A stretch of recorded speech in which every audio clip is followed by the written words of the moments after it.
निकल गई तो बड़ी आफत हो जाएगी। इतनी रात में गांव के लिए कोई साधन भी नहीं मिलेगा। बस ने उसे गांव के बाहर के बस स्टॉप पर उतार दिया था, लेकिन अब वहां से उसे अपने घर तक पैदल ही जाना था। आज मेरे यार की शादी है, आज मेरे यार की शादी है, यार की शादी है, मेरे दिलदार की शादी है।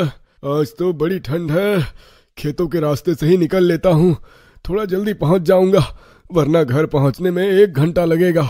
राधेश्याम जल्दी घर पहुंचने के लिए खेतों वाला रास्ता पकड़ लेता है। तभी उसकी नजर खेत में खड़े बिजुका पर पड़ती है। एक घड़े से उसका सर बनाकर उसके ऊपर कुछ घास फूस रखी हुई थी। अरे मुझे चढ़ गई है क्या?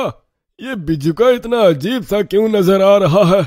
ऐसा लग रहा है जैसे मुझे देखकर मुस्कुरा रहा हो।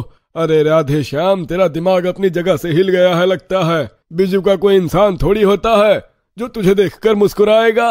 राधेश्याम ने उस ख्याल को अपने दिमाग से झटका और एक बार फिर लंबे लंबे कदम बढ़ाकर खेतों को पार करने लगा। अभी वो थोड़ी दूर और चला होगा कि उसे फिर अपने दाएं और खेत में बिल्कुल हूबहू वही बिजुका खड़ा हुआ नजर आता है जिसे उसने अभी कुछ देर पहले देखा था। ऐसा कैसे हो सकता है?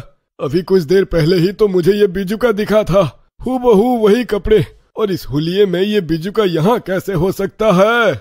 इस बार तो राधेश्याम की डर के मारे हालत खराब हो गई थी। अरे राम राम राम, अरे इसका मतलब मुझे कोई गलतफहमी नहीं हुई थी।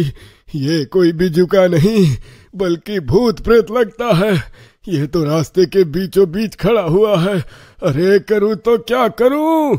राधेश्याम की अब आगे बढ़ने की हिम्मत नहीं हो रही थी, इसलिए वो वापस जाने के लिए जैसे ही पीछे मुड़ता है, अपने ठीक पीछे भी उसे एक और बिजुका खड़ा हुआ नजर आता है। मैंने तुम्हारा क्या बिगाड़ा है? मेरा रास्ता क्यों रोक रखा है? जाने दो मुझे।